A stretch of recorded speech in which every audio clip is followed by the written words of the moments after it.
Então tá. Então boa tarde aí de novo. Bem-vindos aí a Tapera aí, a todos e todas. Obrigado aí pela presença. Estou muito feliz em receber todo mundo aqui hoje, receber a Sabrina e o Vitor, que além de dois jovens brilhantes intelectuais, comprometidos aí com mudanças, né? São amigos também, muito queridos. E hoje, com a parceria um pouco mais institucionalizada aí com a Jacobin, né, a gente fez aquele evento há um ano e pouco aqui, e também particularmente feliz. Aí, obrigado a vocês por terem trazido essa conversa para o nosso espaço aqui. Então, vamos lá.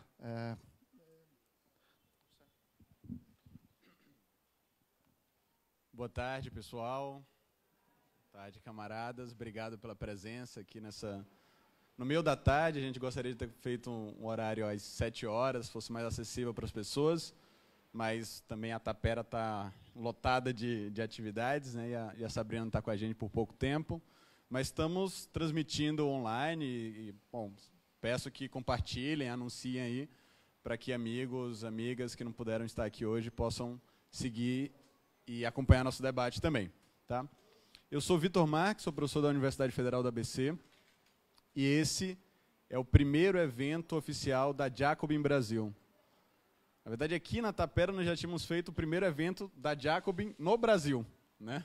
Mas agora é diferente, nós estamos levando a iniciativa, o projeto para um outro nível. Existe já estabelecida uma Jacobin Brasil e a Sabrina tem também novas informações, novidades interessantes para te dar logo mais. A Jacobin, não sei se vocês conhecem, mas essa bela revista, talvez hoje costuma ser chamada, conhecida como a mais vibrante e relevante publicação socialista dos Estados Unidos hoje, e tem tido também toda uma participação na reorganização da esquerda internacional. Hoje nós já temos uma Jacobin publicada na Itália. A Jacobin Itália tem seu primeiro volume impresso há pouco tempo, tem também a rede Jacobin está presente na Alemanha, né? Na Inglaterra eles compraram a revista Tribune e refizeram a Tribune, que é uma publicação clássica da esquerda trabalhista, e agora também nos estabelecendo aqui no Brasil.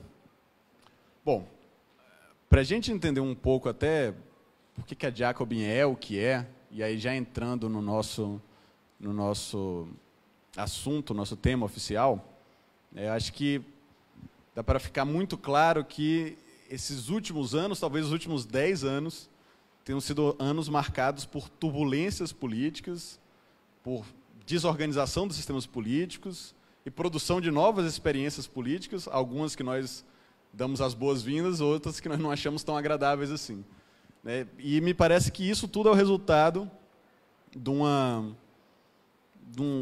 reacomodação das placas tectônicas das forças políticas internacionais devido às ondas de choque da grande crise financeira de 2007 e 2008. Essa crise parece ter marcado ou iniciado uma crise profunda, eu diria, seguindo Gramsci, uma crise orgânica do que foi o período histórico do neoliberalismo iniciado ao final da década de 70.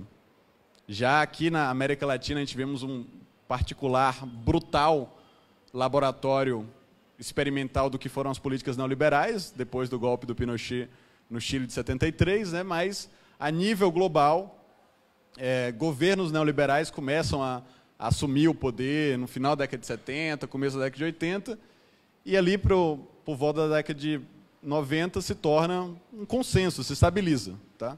E esse consenso é justamente o que começa a ser posto em questão a partir da crise. Então, a crise bagunça tudo. Bagunça a economia e bagunça, consequentemente, a política, os partidos que estão estabelecidos, a forma de administrar o sistema político e a institucionalidade. Então, nós estamos vivendo uma crise que assim, tem a ver com o Brasil também, eu não vou falar diretamente do Brasil hoje, a gente pode até colocar essas questões na hora das perguntas, mas o Brasil está dentro do mundo. E nós estamos sofrendo também esse processo de transformação em que o mundo está imerso. Né?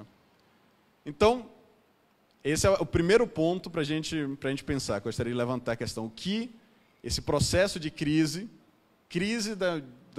do modo de acumulação do capitalismo global, a partir dessa sinalização da crise financeira de 2008, significa para os processos políticos nos vários países do mundo. Tá? Porque tem uma especificidade, esse é o segundo ponto que eu gostaria de levantar, uma especificidade desse nosso momento, é que essa crise do período neoliberal, e, portanto, uma crise da forma como o capitalismo se apresenta e se organiza, se coloca num momento em que também o movimento operário, que tinha sido a forma clássica como a esquerda havia se organizado durante a maior parte do século XX, também enfrenta uma profunda crise. Tá? Então, a gente poderia nos colocar que talvez a nível internacional, a participação política do movimento operário tem um pico ali nos eventos do final da década de 60, da década de 70, 68 a gente vê a maior greve geral da história da humanidade, nunca teve nada semelhante nem antes nem depois. Tá? A década de 70 é toda marcada por muita mobilização, muita tumulto dentro dos locais de trabalho, indisciplina dentro das fábricas, greves selvagens, é a década em que tem a maior quantidade de horas paradas em serviço devido às greves. Né? Mas a partir também do final da década de 70, década de 80 e década de 90, o movimento operário, enquanto coluna vertebral do campo socialista também, entra numa crise. A gente pode nos perguntar quais foram as razões dessa crise. Essa crise pode ser devida a fatores econômicos, ou a forma como o capitalismo está reorganizando a produção, esse é o momento, é uma interpretação, ou pode ser uma crise de natureza política também. Né? Então, lá, os partidos social-democratas entram em crise, os partidos comunistas entram em crise também, você tem o fim do campo socialista ali, que girava em torno da União Soviética, você tem as reformas na China, e isso tudo impacta também a forma como o movimento da classe trabalhadora se pensa politicamente e atua politicamente. Bom, de uma maneira ou de outra, o fato é que, na década de 90, os grandes partidos que tinham sido montados no final do século XIX, começo do século XX, como partidos de massa da classe trabalhadora, os partidos operários, os partidos social-democratas, os partidos socialistas, né? Eles, de uma forma ou de outra, abandonam não só o seu horizonte socialista, coisa que eles já vinham abandonando faz tempo, né? Desde ali da década de 20 e ainda mais depois da guerra, mas abandonam também até um horizonte social-democrata. Tá? Então, uma boa parte desses partidos de massa, da social-democracia, socialistas, partidos trabalhadores, assumem parcialmente ou quase integralmente a plataforma neoliberal, de privatização, de desregulamentação financeira, de precarização dos serviços, né? De diminuição dos direitos trabalhistas. E isso foi inclusive justificado na época, né, incorporando a mensagem que a Thatcher tinha assumido lá no começo do período neoliberal, como o que justificava o projeto político de que não há alternativa. Tá certo? Então, a gente pode não gostar que o mundo é assim, a gente pode até não gostar do capitalismo, a gente não pode até gostar da globalização corporativa, mas não tem outra alternativa. É isso que existe, não tem saída, não tem escapatória, então nós temos que viver nesse mundo. Então, todas essas políticas, essas reformas que na década de 90, engraçado, o nome reforma, na verdade, ganha um sentido neoliberal, né, que é o sentido que hoje a gente fala de reforma trabalhista, reforma da Previdência. Todas são reformas de perdas de direito. E o termo reforma no século XIX, mesmo no século XX, era no sentido de reformas sociais, de avanço dos direitos e tal. E isso foi justificado, baseado na ideia de que simplesmente não existe outra saída. Tá? Nós não podemos... Nós estamos no fim da história, né? Teve um momento até que a gente ousou construir uma nova história, construir uma nova sociedade, mas, né, os eventos do século XX nos mostraram que isso não é possível, então nós temos que aceitar o mundo tal como ele é, e esse mundo exige certos sacrifícios, então nós vamos ter que fazer essas reformas, são reformas que diminuem direitos e não avançam em direitos. E os próprios partidos da centro-esquerda aderem a esse programa. É como se eles aceitassem que o neoliberalismo fosse o horizonte máximo da política e que você poderia fazer um neoliberalismo com um rosto mais humano. Essa é a tentativa do Bill Clinton no Partido Democrata nos Estados Unidos, do Tony Blair no Partido Trabalhista inglês, do Schrödinger no Partido Social Democrata alemão. E, um a um, esses partidos da centro-esquerda, ou seja, partidos que eram de esquerda, mas que queriam ser governo também, aderem a pautas, assumem que, para o bem ou para o mal, o neoliberalismo e a globalização econômica estão aqui para ficar, e o que você pode fazer é se adaptar a essa nova realidade econômica. Inclusive, uma nova realidade econômica na qual o movimento operário, como forma de organização da classe trabalhadora, não é mais um ator preponderante, não é mais um dos principais atores da esfera política. Tá? Ou seja, o que isso significa também politicamente? Que quando chega a crise do período neoliberal, talvez os atores políticos que mais sentem a crise, que mais sofrem a crise, é justamente a centro-esquerda. Tá? Porque é a crise do mundo deles também. Tá? Então, paradoxalmente, a crise do período neoliberal parece alimentar e fortalecer a extrema-direita. Tá certo? Que nesse momento diz o seguinte, ó, realmente vocês estão insatisfeitos? Vocês acham que a vida está piorando? Vocês não aguentam mais as coisas do jeito que elas estão? Vocês têm razão. Isso é culpa do establishment político. Isso é culpa do globalismo, da ordem global liberal, tá certo? Que fizeram vocês terem uma vida mais miserável. E o que vocês têm que fazer agora é se revoltar contra esses políticos e tirar esses políticos do poder e refazer o sistema político. Então, nesse momento, a extrema-direita parece oferecer um discurso mais radical, que fala ao incômodo das pessoas, que fala à insatisfação, à angústia que as pessoas têm numa vida cada vez mais insegura, cada vez mais precária, e mobilizar toda essa insatisfação com o sistema político, né, para retrocessos ainda maiores. Né? Isso é o mais curioso. Né? Então a gente tem visto, ano após ano, sobretudo de 2010 para cá, mas 2010, 2011, 2013, certo? Em várias partes do mundo. Tá?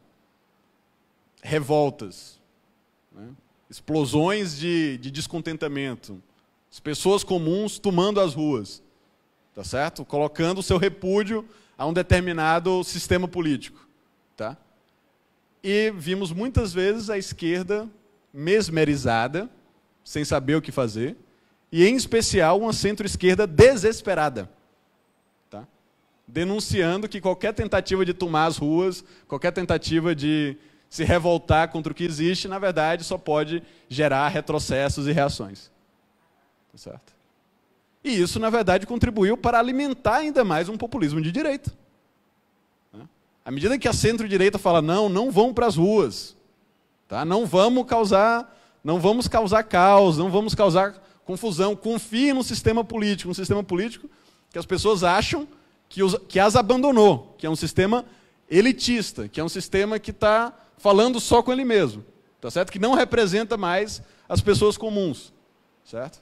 Então, à medida que a centro-esquerda diz, não, vocês que estão indo para a rua, vocês que estão protestando, vocês estão querendo destruir tudo e tal, vocês são da reação, vocês são irresponsáveis. Tá?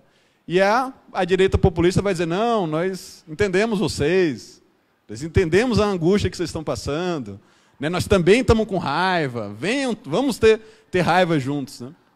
Ou seja, uma crise do capitalismo neoliberal acaba fortalecendo politicamente posições de direita. Isso é um paradoxo que a gente tem que ter muita clareza. Né? Porque também a esquerda socialista estava acostumada a pensar, bom, crise do capitalismo é com a gente mesmo. Né? Se o capitalismo entra em crise, isso nos dá uma possibilidade de, a partir dessa crise, construir soluções, saídas emancipatórias. Mas também isso é uma ilusão, porque se a gente pega toda a história dos 200 anos de movimento operário, a gente vai ver que momentos de crise, momentos de desordem política, tanto podem ser possibilidades, abrem possibilidades emancipatórias, como também oferecem riscos de regressão antidemocrática, antirrepublicana. Essa é a recorrência dos ciclos econômicos e políticos do mundo. Tá? Para finalizar, eu acho que tem mais um último elemento que gostaria de trazer para essa discussão. Também o campo socialista sempre se reivindicou como internacionalista. Tá certo? Não por acaso o Manifesto Comunista termina dizendo trabalhadores de todos os países, univos. Né? É quase a a única exigência que o manifesto apresenta é da união e a solidariedade internacional e a organização política. Tá? A direita, em geral, tende a insuflar ou estimular a formação de identidades religiosas e identidades nacionais, justamente na tentativa que elas possam suplantar identidades coletivas de classe. Ou seja, você tenta encontrar o que é que divide os subalternos ao invés do que os une, os setores explorados e oprimidos da população. Certo? Então nós estamos querendo dizer, não, vocês são todos trabalhadores, vocês não devem se matar em guerras internacionais pelas elites de cada país, vocês devem encontrar o que vocês têm em comum, né? Ou seja, se organizar enquanto classe e ir para a conquista do poder político. Né? E a ideia da extrema-direita é, não, vocês são trabalhadores, mas mais do que isso, vocês são de uma nação, ou vocês são de uma religião, tá certo? Bom, é uma disputa de identidades aí. E acho que também os marxistas, fazendo uma autocrítica à minha tradição, sempre tiveram uma esperança ilusória de que a identidade de classe automaticamente suplanta as outras identidades. Isso não é o caso. Todas essas identidades são construídas politicamente por meio de trabalho e, em vários momentos, os trabalhadores se sentiram mais nacionais do que trabalhadores universais. Né? Então, como a gente constrói uma vontade coletiva? Tá? Como a gente produz identidades que possam empurrar o campo político para uma direção de maior democracia e de conquista de direitos? Isso é tudo, depende de trabalho político, depende de organização.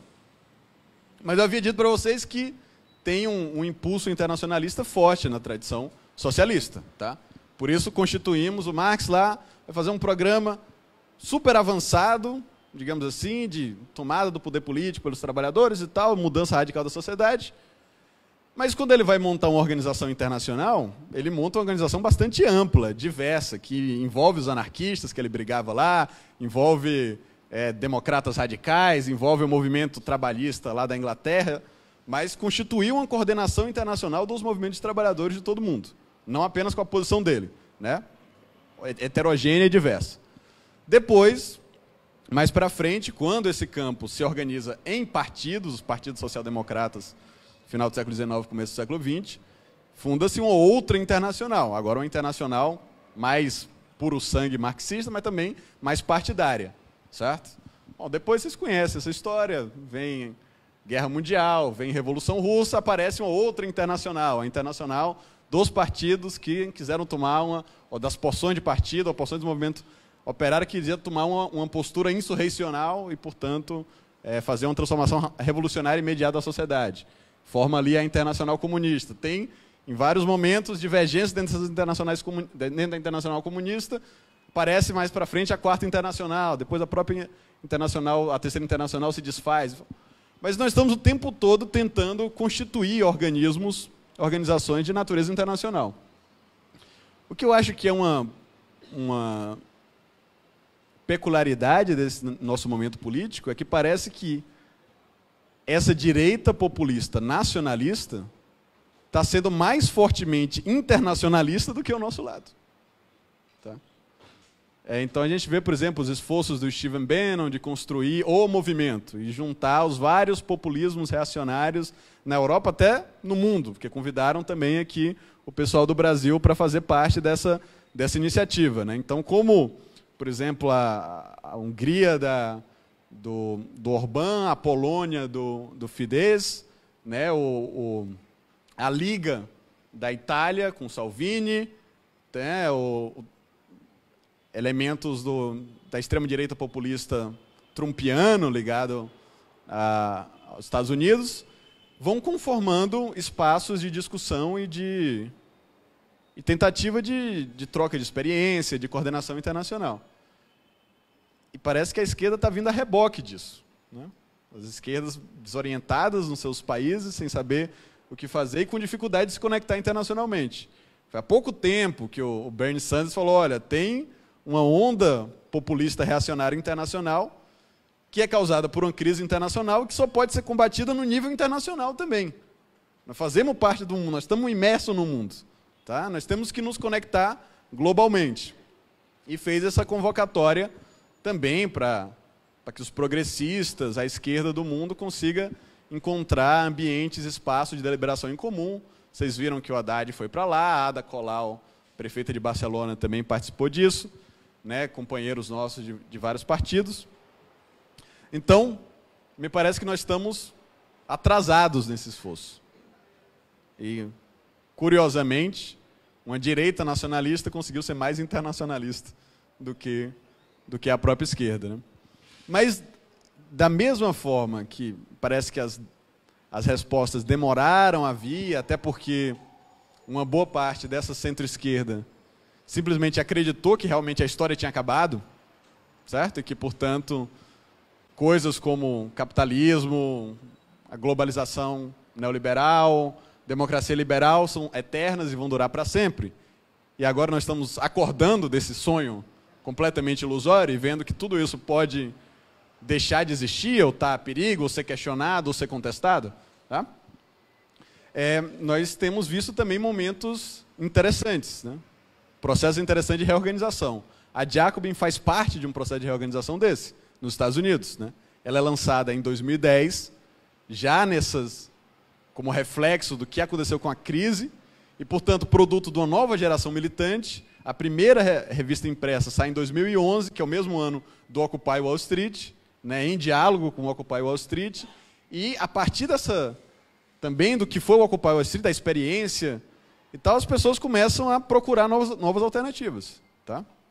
E isso a gente vê mais recentemente, por exemplo, como o DSA, que são os democratas socialistas da América, né, saiu de ter praticamente 2.000 filiados em 2016 para ter quase 60 mil filiados agora, 2 anos, 3 anos depois, sendo que a idade média de antes era 60 anos e a idade média agora é 30 anos, ou seja, quer dizer, uma molecada que invadiu a organização e falou, agora esse negócio é nosso, nós vamos nos reorganizar e foram, inclusive, para a disputa política, institucional. Né? Vocês viram as notícias agora de que vários candidatos do DSA ganharam primárias nos Estados Unidos e alguns conseguiram se eleger. O caso da Alexandria Ocasio-Cortez, que fez muito sucesso, membro do DSA, é uma socialista democrática, que hoje é a congressista eleita mais jovem da história dos Estados Unidos. Né? Temos o caso da Júlia Salazar, que virou senadora pelo estado de Nova York, também do DSA. Então, vários companheiros nossos se elegendo tanto para cargos locais, como até agora fazendo parte do Congresso americano, como o caso também da Rashida Tlaib, que é palestina, muçulmana, socialista, e agora vai ser congressista americana. Então, esse é um resultado do processo de reorganização. Vimos também como algumas forças na França conseguiram reorganizar um campo em torno da França insubmissa. Será agora que eles estão à altura de conseguir aproveitar essa onda de insatisfação, de revolta, que são revoltas anti-neoliberais? Por exemplo, é essa agora que a gente está visualizando na França. Mas a gente já sabe, porque temos essa experiência, que revoltas anti-neoliberais podem servir para energizar e impulsionar elementos da extrema-direita.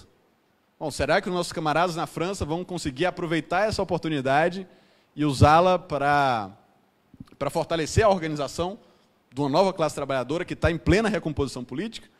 Né? E vimos aí, talvez essa é uma das experiências que eu pessoalmente acho mais interessante, como o Partido Trabalhista Britânico, que era um partido neoliberal sobre Tony Blair, tá certo? Inclusive guerreirista, porque apoiou a guerra do Iraque junto com Bush, né? Foi completamente transformado porque 400 mil pessoas, de repente, se filiaram dentro do partido e mudaram a liderança, mudaram a orientação, e agora é um partido que se diz novamente com orgulho socialista e quer fazer um governo transformacional.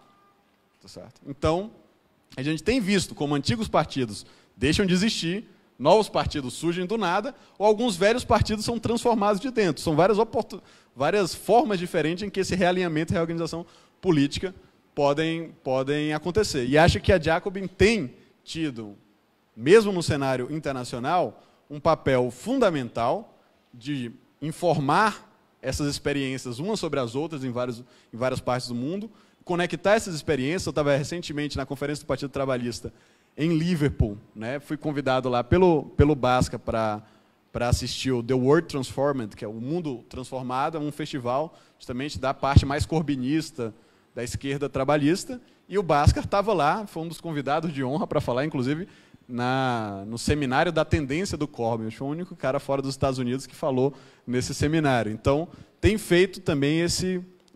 E tiveram nesse mesmo evento o lançamento da Tribune, né, que é essa revista aqui, que era uma publicação antiga, acho que ela da década de 30, década de 20, né, da esquerda trabalhista, mas que foi comprada pela Jacobin e reformulada pela Jacobin. Ou seja, estamos atuando internacionalmente. Certo? Então, o que nós sabemos é o seguinte: existe um novo mundo, um velho mundo em crise, um colapso de uma época. Essa crise tem produzido revoltas de todo tipo.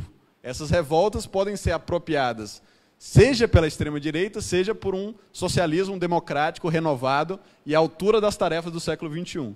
Nós vamos conseguir produzir uma recomposição política da classe trabalhadora e coordenar internacionalmente esses esforços experimentais políticos para produzir um novo período histórico na humanidade, certo? O que nós precisamos fazer, sob o risco desse planeta simplesmente perder as condições ecológicas de manter a espécie humana em condições agradáveis, para dizer o mínimo, certo? Ou nós vamos deixar que essa crise e que essas revoltas sejam capturadas, mobilizadas pela extrema-direita com o seu desejo expresso, o seu projeto definido de fazer retroceder a democracia e manter uma sociedade de classe em condições cada vez mais apocalípticas, com o aumento da pobreza, com o aumento da desigualdade e o aumento da crise ambiental.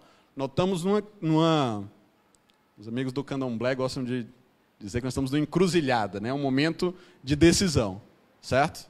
Ou seja, tem uma enorme oportunidade a ser feita, que vai depender da nossa capacidade de pensar, de atualizar os nossos mapas cognitivos, de atualizar a nossa leitura de mundo, de entender quais são os caminhos para recompor um movimento de classe e o que isso implica em termos de reorganização, inclusive partidária, que tornam possíveis projetos políticos transformadores, viáveis para chegar ao governo e poder constituir um novo período da história da humanidade, mas agora combatendo a crise ambiental, combatendo a crise social, a crise do desemprego e do aumento da desigualdade, e construindo uma alternativa emancipatória, humanitária, para todos os povos do mundo. Essas são as questões que eu deixo para vocês. Muito obrigado.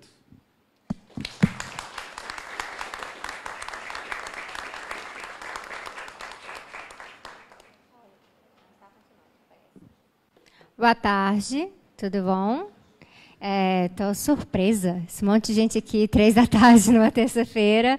É uma boa notícia, quando a gente marcou, a gente achou assim, vai aparecer umas 10 pessoas, vai ser um bate-papo legal e tudo mais. Então, é muito legal ver a Tapera cheia e estar sempre aqui com o Antônio, enchendo a Tapera. É meu terceiro evento na Tapera em pouco mais de um ano, e é sempre um prazer estar aqui. Eu estou achando muito interessante, porque... Vitor, você sabe qual o nome que a gente definiu para o meu livro? Você ficou sabendo? Para o meu livro. Curioso, porque ele fez algumas referências aqui na fala dele, de um evento que a gente fez na UFABC ano passado, em agosto, em que a gente falou sobre o interregno de Gramsci. Então, ele fez algumas referências sobre o interregno aqui, e no final ele fechou com encruzilhada. E sabe qual foi o nome que a gente definiu para o livro? Foi Sintomas Mórbidos, a Encruzilhada da Esquerda Brasileira.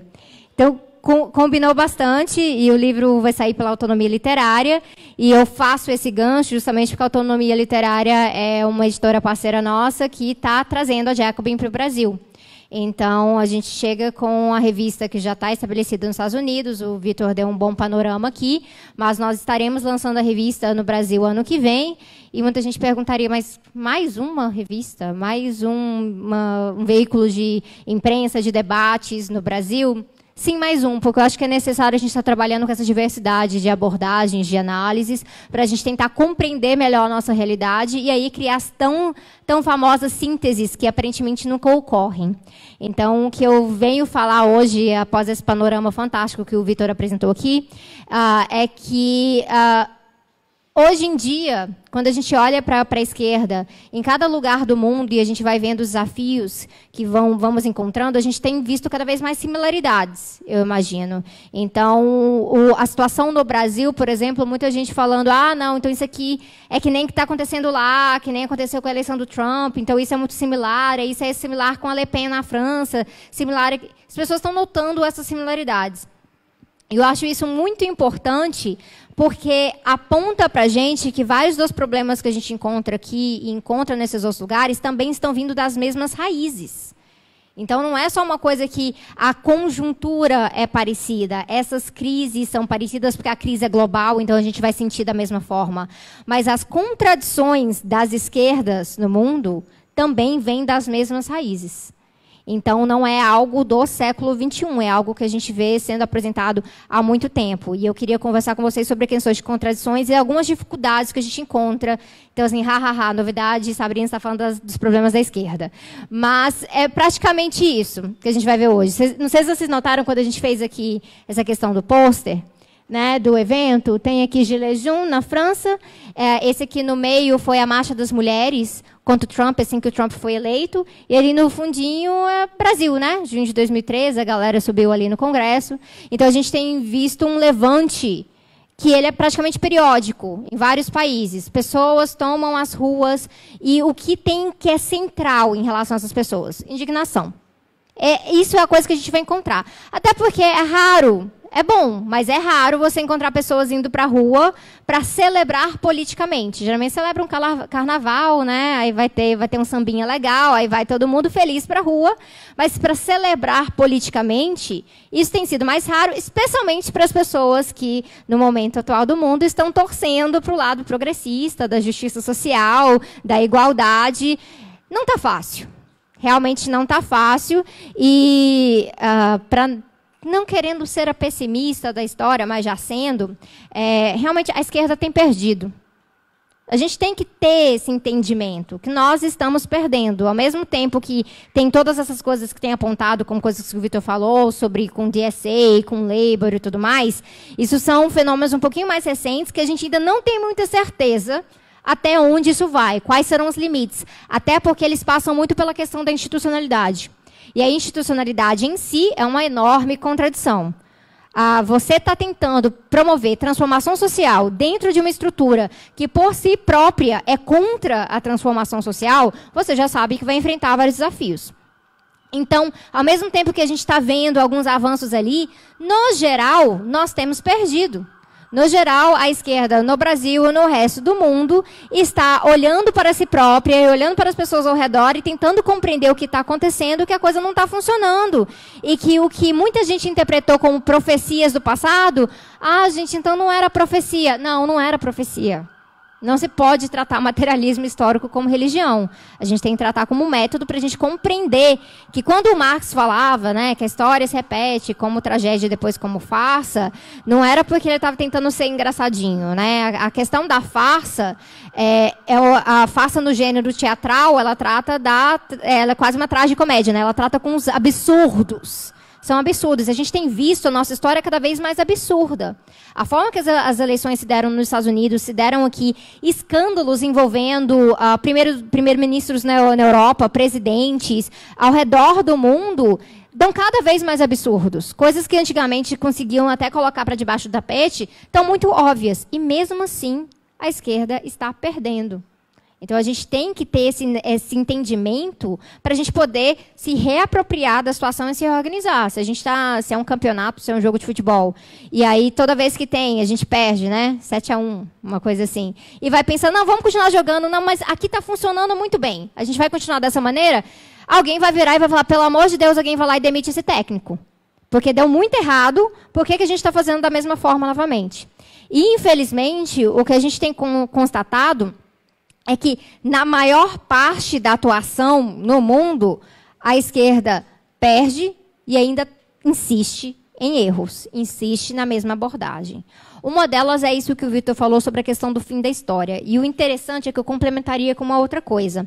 Ao mesmo tempo que a centro-esquerda se entregou para esse fim da história, e é algo que o Walter Benjamin, que é uma das maiores referências marxistas que eu tenho, ele falava de melancolia. Ele tem um artigo muito curtinho, tem umas 3, 4 páginas que eu referencio no meu capítulo sobre melancolia no livro.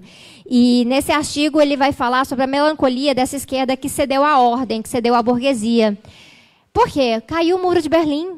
Caiu o Muro de Berlim, o que a gente vai fazer? A gente está totalmente desnorteado. Será que funciona? Será que o nosso sonho não era somente um sonho? E, enquanto isso, tem pessoas morrendo de fome, sendo exploradas, passando dificuldade. Então, às vezes, a gente tem que simplesmente jogar o jogo desse jeito aqui e aceitar e tentar fazer o melhor que é possível. E aí ele vai falar, olha, isso é bastante melancólico. Ele vai pegar lá emprestado de Freud, né? Então, ele vai falar da melancolia como um estado depressivo em que você não consegue escapar do luto. Então, caiu o Muro de Berlim. Perdemos, podemos fazer luto, mas precisamos avançar em relação a isso. Só que se a esquerda está melancólica, ela não consegue avançar.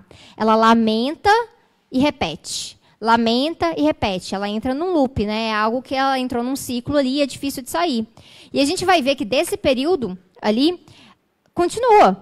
Continua exatamente da mesma forma. Porque as nossas leituras da sociedade, da realidade, por mais que existem algumas regras gerais que a gente vai tirando ali do estudo do materialismo histórico, de como o capitalismo funciona, de como a direita também se repete, nós estávamos perdendo muito da nossa dinâmica. E aí vem esse período com essa crise global e dá uma chacoalhada na gente. Estamos perdendo a dinâmica, a gente aceitou, estávamos melancólicos. Uma outra esquerda que não estava aceitando essa melancolia, não quer dizer que ela estava fazendo lá muita coisa produtiva em relação a isso. Porque também só ficar apontando a melancolia dos outros, tá ótimo, mas e aí? E agora? O que a gente faz? O que a gente resolve? Ah, olha aqueles reformistas ali, nós somos revolucionários. Tá bom, joia, como é que você faz revolução? Então, os dilemas que a gente viu aqui no Brasil, a gente vai ver em todos os lugares. Essa história do Partido Trabalhista no Reino Unido, para mim, é uma das mais pungentes em relação a isso. Porque o Partido Trabalhista ele é constantemente tomado. E aí, nesse momento, quando ele é tomado pelo blairismo, parece que não tem volta, né? A discussão que vai se dar ali no Reino Unido é realmente, precisamos de um outro partido? Que outra organização vai ter? Porque o blairismo tomou e ele ficou hegemônico. Tony Blair totalmente absorveu aquela lógica do sistema e ele conseguiu comunicar isso de uma forma com bastante sucesso mesmo para as pessoas mesmo justificarem. Realmente, nada mais é possível. E, a partir desse momento, muita gente realmente começou a absorver a melancolia também. Ela saiu só desses campos políticos de esquerda. Tá dando um chiadinho aqui. Aí, ela saiu... Melhorou. Ela saiu dos campos políticos de esquerda e ela entrou na consciência das pessoas. Continuou chiando, Antônio. Ela continuou na consciência das pessoas e as pessoas começaram a carregar isso. E eu imagino que algum de vocês, em algum momento da vida, quando se lamentou sobre uma situação específica de conjuntura política, econômica, e falou, mas deveria ser outra forma, alguém deve ter falado para vocês, mas não tem jeito. Não tem outra forma, não tem outra alternativa, não tem outra possibilidade. Só que, neste mesmo momento que as pessoas estavam absorvendo isso, 2005 em diante acontece uma outra coisa curiosa, que o lema do altermundialismo. Ele volta, assim, né, porque os fenômenos antiglobalização já estavam avançando, né, contra G20, G10, Banco Mundial, FMI, tudo por aí. Então, já se falava deste problema do capitalismo globalizado e como isso estava afetando as dinâmicas e criando uma periferização constante do mundo. Mas, no Fórum Social Mundial, eu comecei a falar, não, um outro mundo é possível.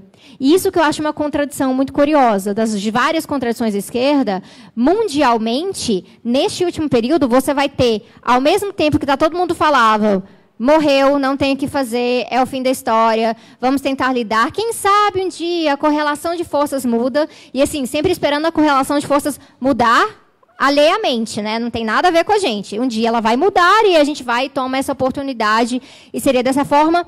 Tem movimentos de base, chamados geralmente de movimentos grassroots, né? Esses movimentos raiz, e eles começam a cutucar, não, a gente não pode perder a nossa utopia. Não pode perder, porque senão a gente não vai saber exatamente o que fazer. Eu até fiz um vídeo recentemente sobre utopia, trabalhando com isso. Nós vamos acabar se entregando tudo de uma vez, e qual que vai ser a função? A gente vai ficar o quê? Só competindo com a eleição, tentando enxugar gelo, resolver esses problemas do dia a dia, de forma simplesmente localista, e torcer para conseguir contagiar outras pessoas e para elas fazerem coisas similares. Mas aí chega o capitalismo, uma hora, uma corporação vai lá e detona. Né? Imagina, você está ali num município, numa cidade, está construindo uma sociedade transformada, tem uma consciência muito grande ali, e aí o governo federal vai lá e autoriza um grande projeto de mineração na sua cidade. E aí, o que você faz? Então, esse outro lado da esquerda começou a se movimentar ao mesmo tempo. E é curioso, porque começou a se movimentar dentro também das mesmas organizações que estavam repetindo que não havia alternativa. Ao mesmo tempo. Então, olha que contradição. Olha como é que essa disputa estava ocorrendo ali. E estava aqui, e estava lá no Labour, estava no Partido Democrata nos Estados Unidos. E você vai ver coletivos surgindo em outras partes da Europa e tendências tentando assim, fazer alguma coisa na África do Sul, mesmo sendo que o caso da África do Sul, gente, a esquerda é mais bagunçada do que a do Brasil. Porque é possível. Então, assim, o Ben, que é um dos nossos colaboradores na Jacobin também, ele também edita no Africa is a Country, que é um portal, só tem em inglês, mas quem quiser conhecer, é muito interessante trazendo essas perspectivas. Consegue ter uma esquerda mais fragmentada e mais confusa. Mas sempre tinha algumas pessoas falando, não, calma aí, gente. A gente não pode desistir ainda. A gente tem que pensar de outras formas também. E eu diria que, hoje em dia, infelizmente, o altermundialismo virou muito mais do que um lema interessante para se falar, do que algo que foi absorvido dentro das nossas forças organizacionais. Ainda está muito solto. Você não vê essas organizações, especialmente quando a direita começa a se reorganizar. Eu não diria... Muitas vezes a gente tem falado assim, de levante da direita, né? A direita se levantando. Eu falo, mas calma aí, ela sempre esteve ali. Só porque a gente estava no governo, através de experiências de centro-esquerda, não quer dizer que a direita não estava. Até porque a desculpa dos presidencialismos de coalizão ou dos acordos dos primeiros ministros são sempre essas. Não, a gente tem que fazer assim, senão a gente não consegue governar. Então, ela sempre esteve ali. O que ela faz? Ela consegue se reorganizar. E essa reorganização mundial passa exatamente, eu tenho bastante acordo com o que o Vitor estava apresentando, nessa questão de que conseguiram capturar melhor essa indignação. Mas não é só porque eles viraram de uma forma populista e falaram, não, nós ouvimos vocês, nós estamos indignados também. Isso também foi parte. Mas muito mais porque a forma que as próprias pessoas estavam indignadas, elas estavam respondendo à sua própria melancolia. Essa melancolia que a esquerda absorveu e elas não conseguiram mais identificar isso na esquerda. Então, elas não sabem exatamente para onde ir, não apresentam uma resposta muito específica. Mas elas estão com raiva, elas estão indignadas, e elas sabem que, olha, estou aqui, preciso ser ouvido de alguma forma. E você vai ver isso em vários, aí sim, levantes diferentes, que são levantes que a gente fala que são disformes. Porque não é a mesma coisa, vamos convocar uma greve geral, e aí essa é a linha aqui desse sindicato, e essa é a linha aqui desse movimento social. Não, é disforme mesmo. Gente indo para tudo quanto é canto, o que a gente tem visto nos Gilets Jaunes é desde gente queimando carros e arrancando calçadas. Né? E aí tem aquela página no Facebook, né? Eu adoro os franceses, porque eles vão lá e queimam o carro por qualquer coisa, que é fantástica aquela página no Facebook. E é sempre um bom exemplo você mandar para o seu amiguinho, quando ele vem reclamar que alguém quebrou uma vidraça de banco. Ai, olha o brasileiro, aí você manda a página para ele. Só, mas vocês não amam os franceses? Vocês não amam os europeus? Então, olha aqui, ó, estamos só seguindo o exemplo. Aliás, não estamos nem radicais o suficiente. E aí, ao mesmo tempo, pararam uma rodovia, colocaram um piano de cauda e começaram a tocar música. Tem de tudo acontecendo. Se isso não é disforme, gente, isso é extremamente disforme. E aí vai ter alguém que está lá atacando fogo no carro e vai falar... Pelegos. Eu não sei como é que é pelego em francês, se alguém souber, mas provavelmente estão falando isso. Pelegos lá naquele piano, estão achando o quê? Que vão vencer com flores. Esses pacifistas não me representam. Aí começa a mesma coisa que a gente teve em junho de 2003 aqui, né? Começa, os políticos não nos representam, mas aquele grupo que está ali, 10 metros de mim, também não me representa. E aquele ali outro também não, é só o meu. Extremamente fragmentado. Então, se a gente fala de uma esquerda fragmentada, Basta olhar para as pessoas, porque isso é uma natureza do capitalismo, especialmente no século XXI. Fragmentar identidades. Inclusive, é uma dessas questões que passa pelo nacionalismo, mas vai passar por várias outras também. Porque isso atrapalha consciência de classe. E consciência de classe também passa por consciência racial, de gênero, porque essas são questões materiais. O que a gente está falando são das fragmentações impostas, de categorias que são construídas com objetivos muito específicos de cumprir essas separações. E a categoria nacional, ela é uma categoria que a esquerda nunca soube lidar com ela. Nunca soube. E eu não diria porque que a categoria nacional ela é tradicionalmente uma categoria ruim, fragmentária. Ela poderia, e talvez ela deveria ser uma categoria que diz respeito à cultura, a pares, se vocês se identificaram com outro, num modelo talvez um pouco mais antigo mesmo, solidariedade mecânica. Então, esses são os meus, então você vai desenvolvendo essa solidariedade, mas ela não foi desenvolvida dessa maneira. Por quê? A categoria nacional, a partir do momento em que as nações, né, os grupos, começam a conquistar outros grupos, e aí fazem grandes navegações e vão atrás de outras terras, e aí a gente começa esse processo gigantesco que hoje em dia é uma combinação, né, colonização, imperialismo, faz uma guerra aqui, e vai ficando nesse ciclo, a categoria nacional passou a ser uma categoria tradicionalmente excludente. Você vê que nação era para ser um sentido de incluir.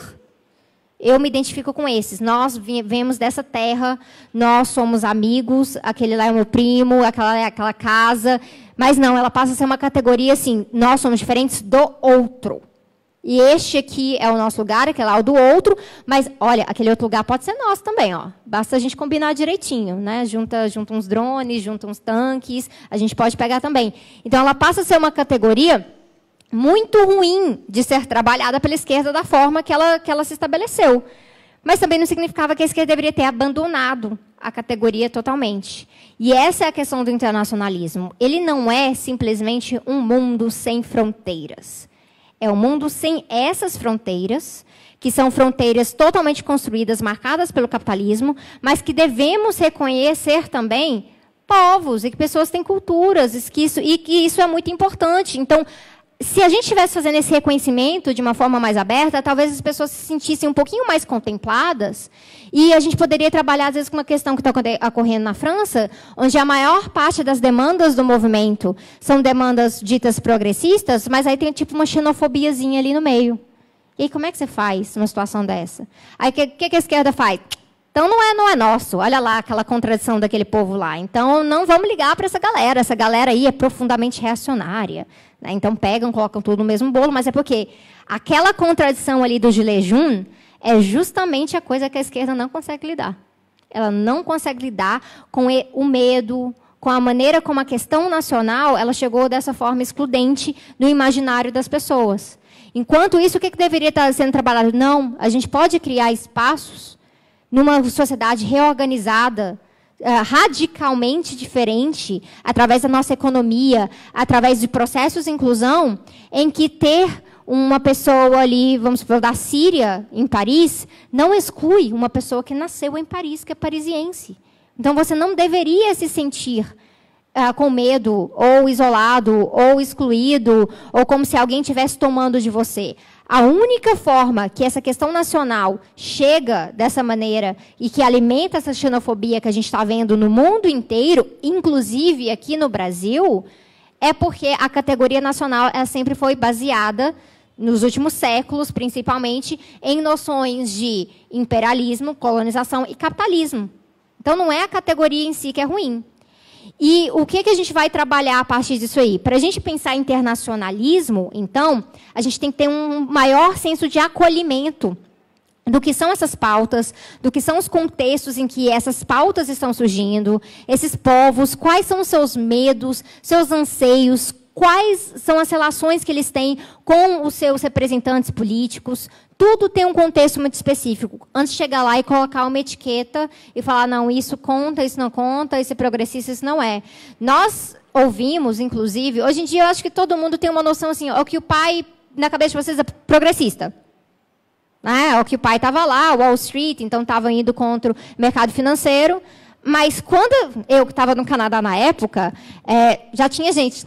Não, esse povo aí, ó, muito bagunçado, é baderneiro, não sabe o que estão fazendo. Isso aí não é esquerda de verdade. Sempre tem alguém para apontar isso na esquerda. Então, na canadense tinha isso, na estadunidense tem isso. Aqui também tinha isso. Aí depois a gente pensou, não, olha só, foi interessante. Só que acabou se esvaziando, né? Muito do potencial energético ali, revolucionário, acabou se esvaziando. Por quê? Não houve uma organização para fora daquilo.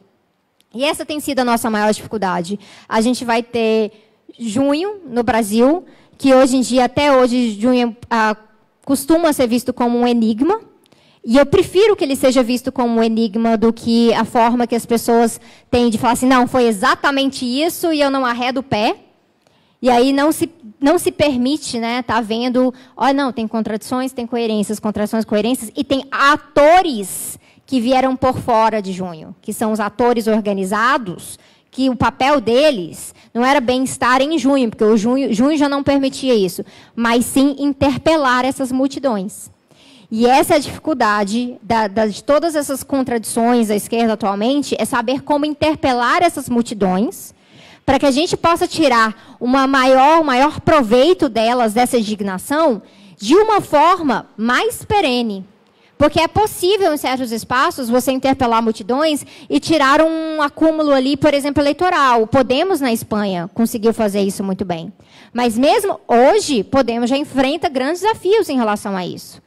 Porque, apesar de, em certas experiências, especialmente experiências municipalistas, a coisa andar um pouquinho melhor por conta da própria escala, já o que está acontecendo em Andalucia, em todos esses espaços, vai vendo, olha, a Espanha já está...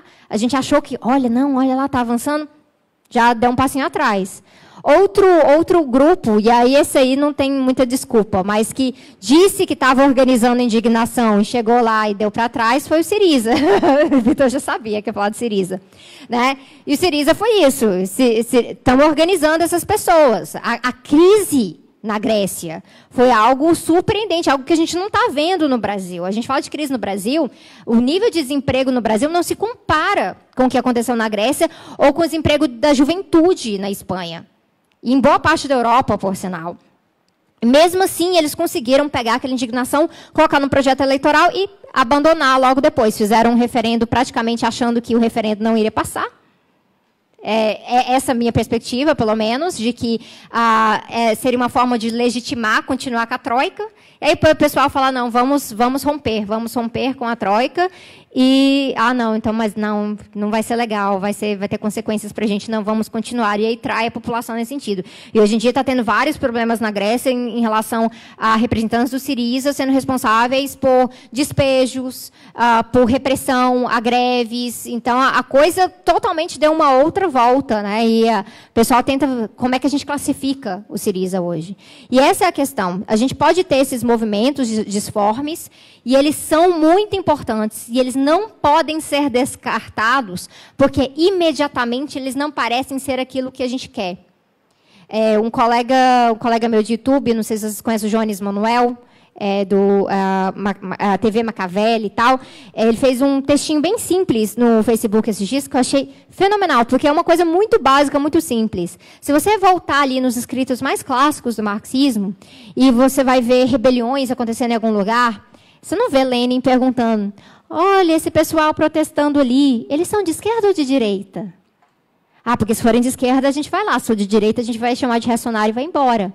Não, eles olhavam e falavam, olha aquele pessoal indignado, as condições materiais da realidade geral deles ali não estão boas. Isso é uma oportunidade para a gente, devemos interpelar essa multidão, devemos organizar essa multidão.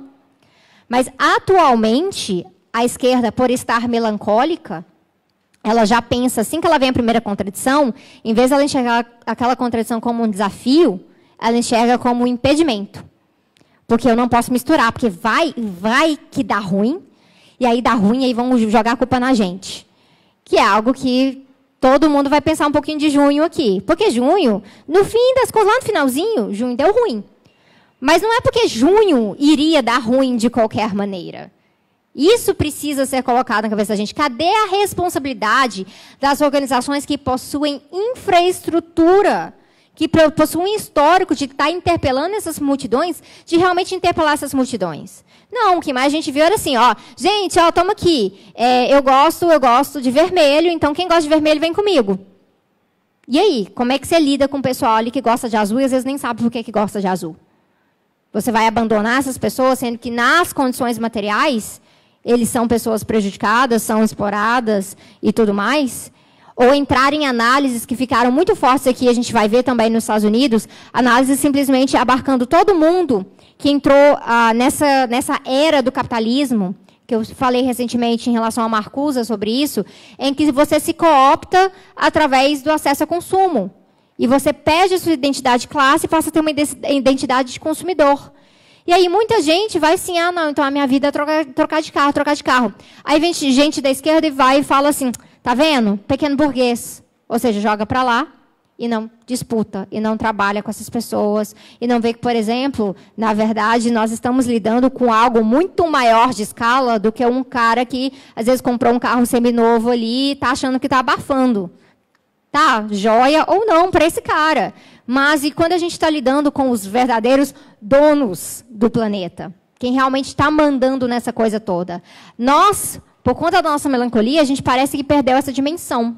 A dimensão do desafio. A dimensão que o desafio ele é global e que ele é internacionalista, que ele exige que a gente tenha todas essas articulações com outros países e que a gente tenha um pouco mais de compreensão de que nenhuma revolução, que nenhum processo de ruptura verdadeiro, para além dessa questão da conjuntura, ele chega pronto. Nada chega pronto. Nós estamos verdadeiramente disputando tudo, mas para poder disputar, a gente tem que reconhecer o papel da disputa em primeiro lugar.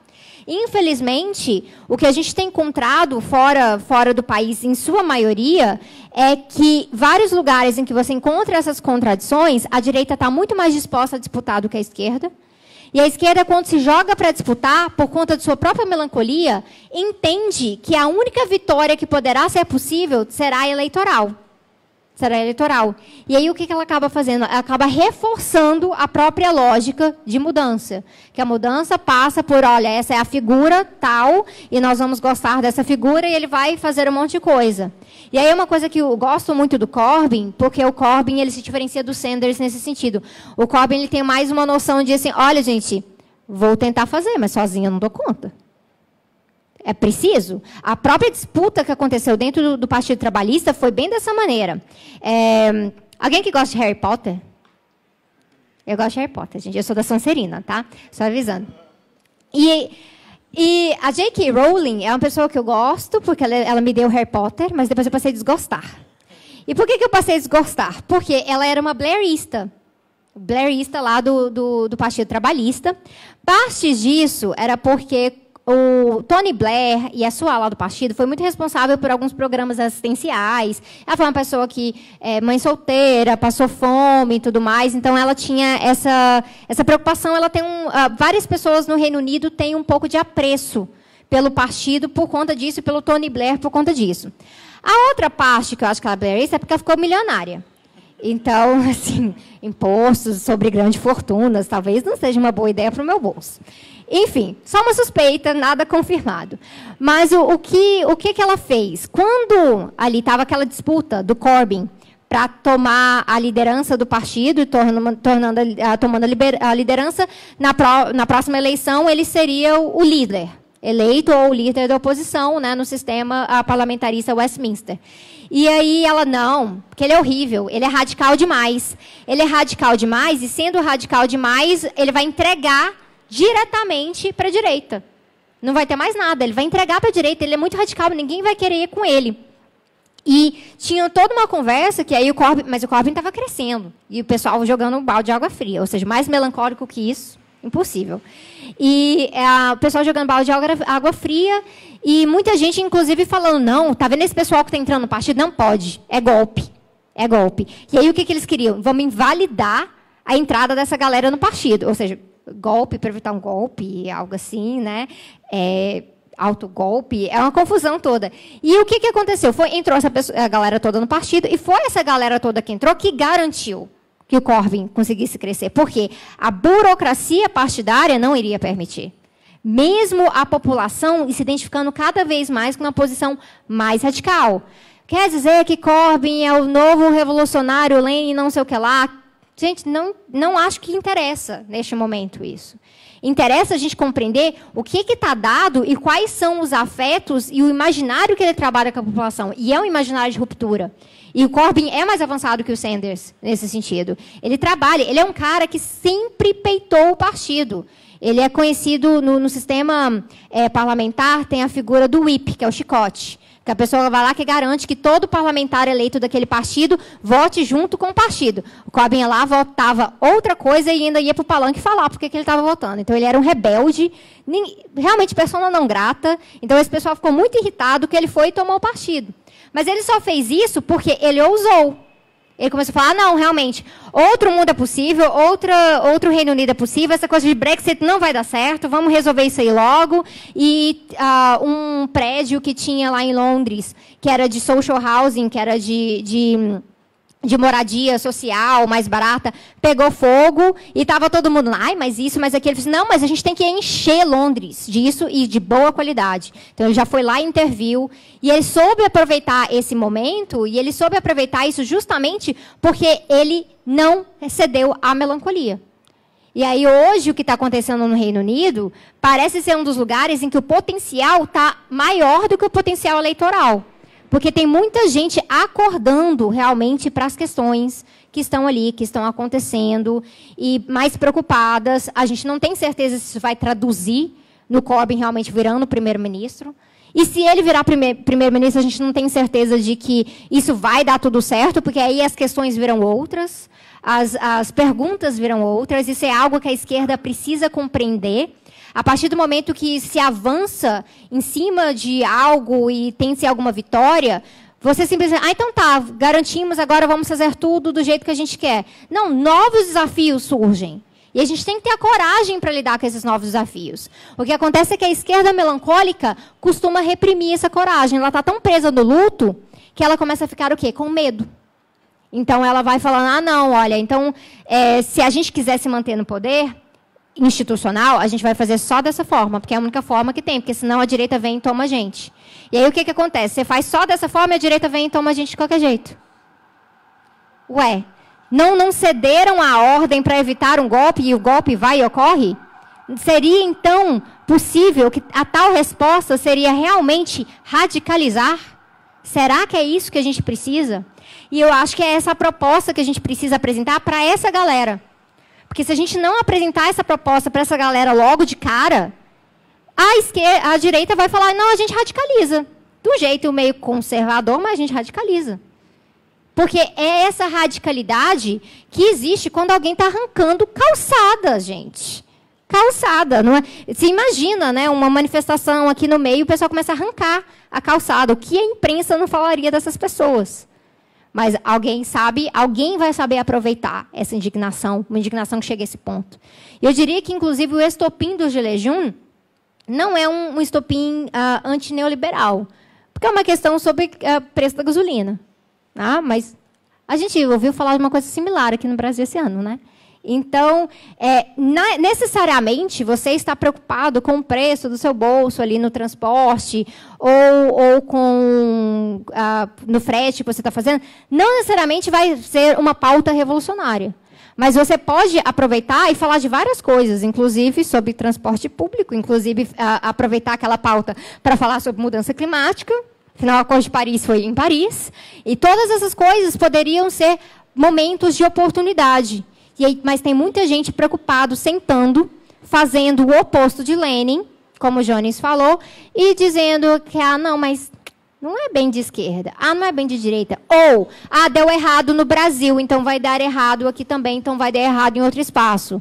E aí é muito fácil a gente falar deu errado, porque é passivo, né? Aquilo lá deu errado, eu não tenho nada a ver. Onde está a pergunta de onde nós erramos? Onde nós continuamos errando. E o que a gente pode fazer para não errar mais? Isso muda a responsabilidade. Mas, para mudar essa responsabilidade, só para encerrar, o que a gente precisa trabalhar realmente é combater essa melancolia. Porque se você está nesse estado melancólico, você está preso e você está lamentando aquilo que foi perdido e você não consegue enxergar novas oportunidades. A pessoa que perde um ente querido e não consegue mais viver depois que aquele ente querido passa, é porque ela está vivendo no passado. Ela está vivendo o passado e ela só consegue lamentar o presente, ela não consegue imaginar o futuro. O futuro só traz dor. Quando a gente traduz isso para uma perspectiva de organização política, é exatamente essa questão do fim da história. Então, para a gente poder radicalizar, a gente tem que chacoalhar essa galera da melancolia. E para chacoalhar, tem que fazer o luto. A gente tem que compreender todas essas batalhas foram perdidas, mas não simplesmente falando, olha, deu errado, deu errado, deu errado. Deu errado, a gente estava lá, isso a gente fez errado, isso a gente não fez errado, essa é a nossa responsabilidade, essa não é. E aí começar a dividir os méritos. Porque tem sido muito fácil hoje em dia, joga toda a culpa na direita, né? Ah, é a direita que fez isso, fez aquilo, e a gente estava tudo ótimo, maravilhoso. Ou joga toda a culpa em uma outra esquerda. Não, foi aquela esquerda que errou, a minha está perfeita aqui. A direita só se aproveitou. Sendo que a disputa que está se fazendo é uma disputa precisamente do interregno, que é isso da crise orgânica. É uma crise de hegemonia. Numa crise de hegemonia, está tudo solto no ar. Resta a gente saber quem é que vai conseguir se apropriar disso para poder interpelar essas multidões, para poder trabalhar essa radicalidade como uma questão central nessas disputas e, a partir disso aí, gerar organização. É organização que precisa ser gerado, não somente mobilização. As mobilizações elas surgem de forma espontânea ou elas surgem de forma organizada. Só que a mobilização espontânea ela pode ser interpelada por qualquer um, mas se a esquerda não souber interpelá-la, com certeza ela vai ser perdida. Então, a gente precisa aprender a interpelar essas multidões que vão surgindo de forma espontânea e, a partir disso, organizá-las para que todas as mobilizações estejam cumprindo objetivos mais concretos e objetivos mais perenes também, não somente sendo um novo movimento eleitoral, que é um dos desafios que a DSA encontra hoje, que é realmente concentrar esses ganhos eleitorais que têm sido na eleição dessas parlamentares, talvez acumulando isso para o Bernie Sanders no futuro, sabendo muito bem dos limites do programa do Bernie Sanders também, mas como que se sai dessa lógica de dois partidos corporativos mandando em tudo nos Estados Unidos? Isso é necessário. E é por isso, para fechar, que a gente acha importante estar trazendo para o Brasil uma revista de cunho internacionalista, que a gente está trazendo de fora. Eu sou editora contribuinte da revista faz mais de 4 anos. Não, trabalho que a revista faz mais de 4 anos, editora contribuinte faz mais de 2 anos. E nesse processo todo, vou pegar uma aqui, ó, essa aqui é a revista, a Jacobin. E a nossa ideia, além de ter um site e tudo mais, conseguir montar edições que sejam como dossiês. E dossiês que formem sínteses de várias posições dentro do campo socialista que a gente pode estar trabalhando para aprender lições. E essa edição aqui, que foi a sobre Maio de 68, ela é uma edição fantástica para a gente estar trabalhando com várias coisas que a gente está vendo hoje em dia no mundo, porque, sim, a história se repete como tragédia e como farsa. Só que se a gente não aprender isso aqui direito, daqui 50 anos vai ser a mesma história novamente. Então, como esse primeiro evento é mais para a gente estar fazendo esse debate, pegando perguntas, comentários de vocês, mas também anunciando essa iniciativa que a gente está trazendo para o Brasil. Eu entrando como editora, o Vitor também na diretoria, Autonomia Literária, Guilherme, que está aqui também, vários outros parceiros que estão colaborando, para tentar trazer mais uma ferramenta para a gente estar compreendendo esses debates, e sim de uma forma muito séria, não sectária, absolutamente de uma forma que, na verdade, não contempla muito do que a gente vê por aí, porque muito que a gente vê por aí é assim, essa aqui é a posição da minha organização, essa da sua eu não vou ler não, eu gosto só da minha. E o que a gente quer é estar promovendo debates, ter um leque mais amplo nesse sentido, e sem ficar com esse medo, porque muita gente tem dificuldade de tocar debates, porque está preocupado, alguém vai me chamar ou de ultra-esquerdista, ou de revisionista, ou de pelego, ou de não sei o que lá, e a gente não vai aprender um com o outro. Então, é necessário ter, sim, uma visão de comunicação mais aberta para a esquerda internacional, e, a partir disso, através da síntese, a gente afunilar, e não chegar afunilado logo de cara e acabar perdendo oportunidades, não somente na comunicação, mas de estar tratando dessas pessoas quando elas vão para as ruas e começam a arrancar calçadas. É isso.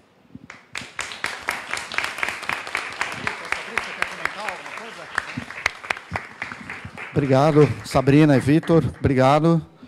enfim, o microfone aqui, ele deu uma rateada, mas acho que tá firme, firmou aí, a gente acha que é o calor.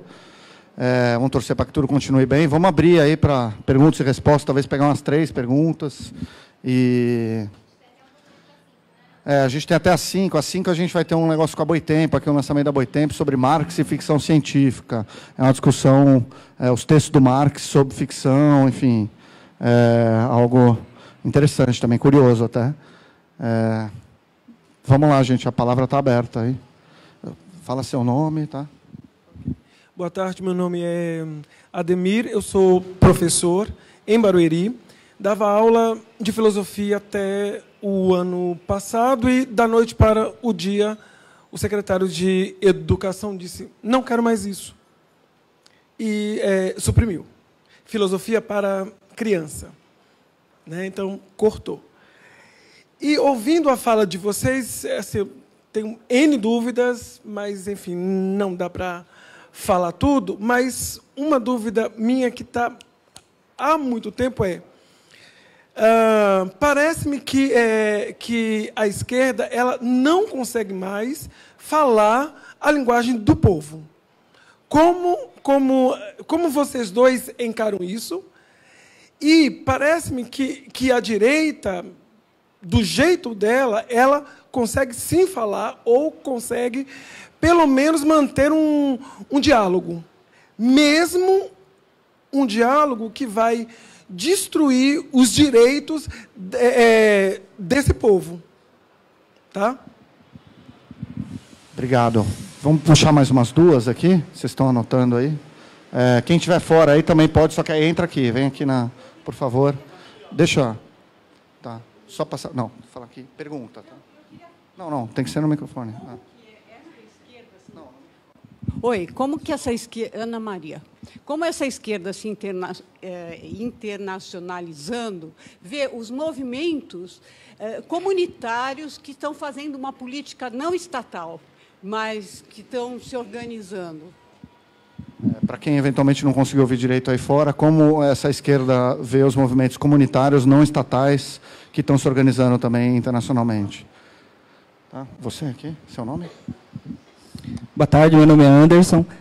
Dentro da pergunta que ele fez, eu tenho um enteado de 19 anos e é muito estranho, porque ele tem uma visão dessa coisa do consumismo e de que tem que dar certo, e que dar certo é ter dinheiro, e ter dinheiro não importa a forma. Se eu estou bem, os outros não estão bem, não tem problema. Então, e é muito engraçado que ele não tem isso dentro de casa, é um negócio meio externo, assim, é muito engraçado. Então, como fazer... Acho que a pergunta dele tem todo sentido dentro disso, assim, como fazer para mudar essa juventude? Porque eles já estão com essa cabeça formada. É difícil você explicar para eles que tem outro caminho, porque o outro caminho para ele já está errado, porque ele não tem que dividir nada com ninguém, e para ele esquerda é divisão, então ele não quer. E é isso. Posso pegar mais uma última aqui? Mais uma aqui. Tá. Oi, tudo bom? Meu nome é Pedro, sou daqui de São Paulo. E a minha pergunta é um pouquinho relacionada ao que a Sabrina falou de mobilizar o sentimento de revolta que pode ter. E eu lembro que em 2015, quando eu estava participando dos processos de ocupação aqui em São Paulo, das escolas, acontecia muito nas escolas que estavam sendo ocupadas, os próprios ocupantes, todo mundo secundarista, aí alguns apoiados por gente de universidade que conhecia, eles estavam tendo uma reação meio que sendo contra movimentos que tentavam chegar lá para apoiar o movimento de ocupação. Então era muito comum chegar um partido, de repente, sei lá, o PSOL, o PCB, enfim, o PSTU, eles chegavam lá e esses movimentos eles logo pediam para o pessoal ir descaracterizado, tipo, o movimento, o partido pode vir, mas vem sem bandeira, vem sem camiseta.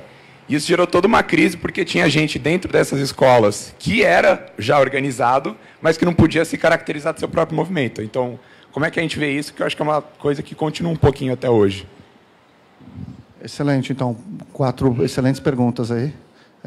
Vitor, você? Bom, antes de me direcionar diretamente às perguntas, eu queria rememorar um pouco a minha história, porque Você falou do movimento antiglobalização, eu fiquei nostálgico, porque foi a minha primeira experiência de militância. Então, eu me radicalizei e me formei no movimento antiglobalização. Então, eu era anarcopunk, e quando eu cheguei na universidade, eu tinha um moicano vermelho. Bom, foi uma... Aí, nessa época, eu via lá a Batalha de Seattle, né, coisa linda, lá, manifestação contra a OMC, contra o Banco Mundial e os zapatistas. Então, comecei lendo muito sobre isso, anarcossindicalismo, comunismo de conselho. E, nesse momento, a minha visão era uma visão de mundo bastante anti-estatal. Tá? E eu queria também colocar isso porque eu acho que esse tipo de movimento, acho que os zapatistas iniciam isso em 94, tá? Quando aparece o NAFTA, vem um levante zapatista e criam redes também internacionais de colaboração. A gente forma os dias de ação global, sempre que tem movimento, tem reunião do G8, da OMC, a gente tenta evitar a reunião e tal. Até Gênova, esse movimento foi muito forte. Depois da guerra do Iraque, ele abaixa um pouco, né? Nós fizemos uma manifestação. Essa, eu acho que foi a primeira manifestação que eu organizei, participei da organização, 2003, a manifestação, 2003, né? Contra a guerra do Iraque. A gente coloca milhões de pessoas em todo o mundo e a guerra do Iraque acontece mesmo assim. Então, foi um baque também para o movimento, que uma mobilização multitudinária parece não ter efeito nenhum sobre a decisão dos Estados. E a própria guerra também coloca uma lógica de securitização, de segurança, de monitoramento, que torna muito mais difícil a atuação dos militantes. E algo como o movimento antiglobalização volta 2010, 2011, ali também inspirado na Primavera Árabe, você tem as ocupações das praças, né? Muitos desses militantes autonomistas formados no movimento antiglobalização aparecem de novo nas ocupações, no 15M da Espanha, no Occupy. E também tem um momento em que os próprios acampamentos sentem que há limites nessa forma de mobilização. Eu digo isso porque, com o passar do tempo, eu fiquei um pouco convencido disso também, né? E talvez nessa mesa aqui eu seja mais eleitoreiro que a Sabrina, né? Eu acho que a passagem pela ocupação das instituições é algo fundamental, porque você pode protestar tudo, ocupar, passar meses ocupando, e aí os caras nem te dão bola e tal, e a vida continua, e tem guerra, e tem austeridade e tal. Agora, a Sabrina poderia me dizer, e ela estaria com toda a razão, de que a gente pode eleger um governo da esquerda radical e a austeridade continuar mesmo assim. Essa outra experiência traumática da minha vida foi a eleição do Syriza, porque quando teve o referendo, a gente fez uma festa, agora ganhamos, tal, vamos para... E foi um banho de água fria, né? E eu acho que a história tem disso também, né? Nós estamos experimentando, acho que um pouco de uma inocência original que a gente tinha lá no movimento revolucionário, lá atrás, de que a história está do nosso lado, a vitória é inevitável, nós vamos rumo à vitória final sempre, né? Uma visão triunfalista da história. Eu acho que essa ingenuidade não dá mais para ter mais em condições do século XXI. Não tem vitória garantida, nós podemos perder.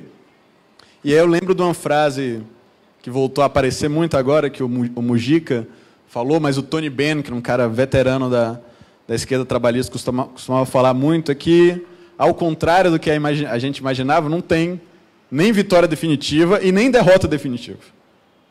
E toda geração vai ter que lutar.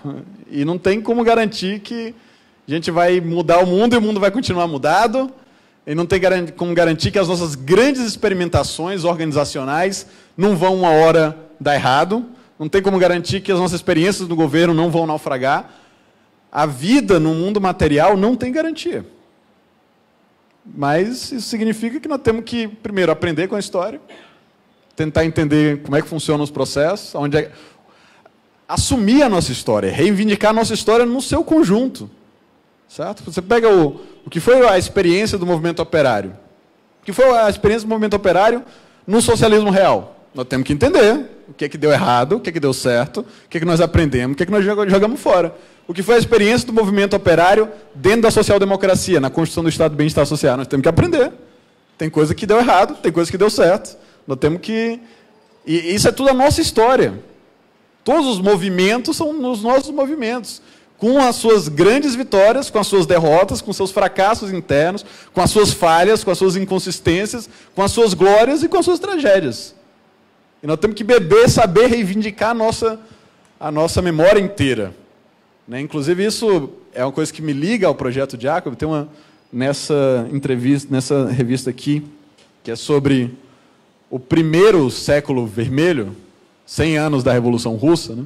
Também o primeiro aqui é uma promessa, né? Não é o último, o primeiro século vermelho. O Basca, que é o fundador e editor da revista, diz, olha, eu quero participar de uma esquerda que possa discutir a Revolução Russa, os conselhos operários, mas possa discutir também o estado de bem-estar social nórdico. E o que a gente aprende com uma coisa e o que a gente aprende com outra. Então, para situar um pouco de como eu vejo o mundo, aqui nessa nossa apresentação apareceram mais as nossas concordâncias do que as nossas discordâncias. Então, uma coisa que eu gosto de estar com a Sabrina é que a gente pode debater muito e discordar muito. E a gente pode debater muito e discordar muito sendo camaradas. Né? Eu nunca vou dizer para a Sabrina, Sabrina, você é um ultra-esquerdista, não quero conversa com você. E, por enquanto, a Sabrina nunca falou que eu sou um pelego, mas pode chegar esse dia ainda.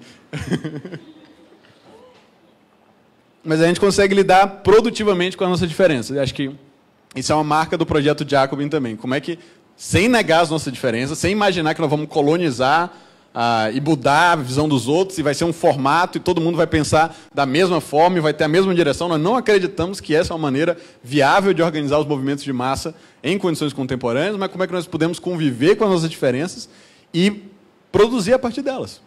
Né? Seja produzir sínteses, que eu acho que é importante, mas às vezes produzir aprendizado, e você vai lá, faz a sua coisa, e eu vou aqui e faço a minha. A gente também não precisa achar que tudo vai ter uma síntese. Né? Ok, então vou tentar rapidamente lidar com as perguntas. A esquerda não consegue falar com o povo. Acho que tem um elemento de verdade aí. Né? Isso, em parte, é porque, como todo grupo humano, as lógicas de identidade aparecem, né? E aí os grupos estabelecem seus marcadores de identidade.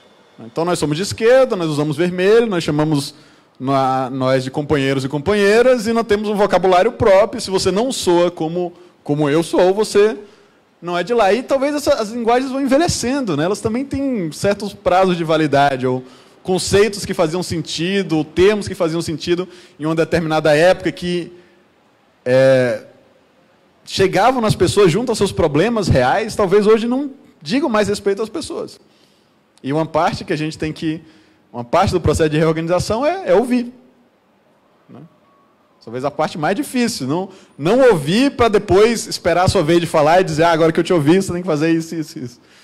Mas ouvir para aprender. Né? Inclusive para aprender o que importa para as pessoas hoje.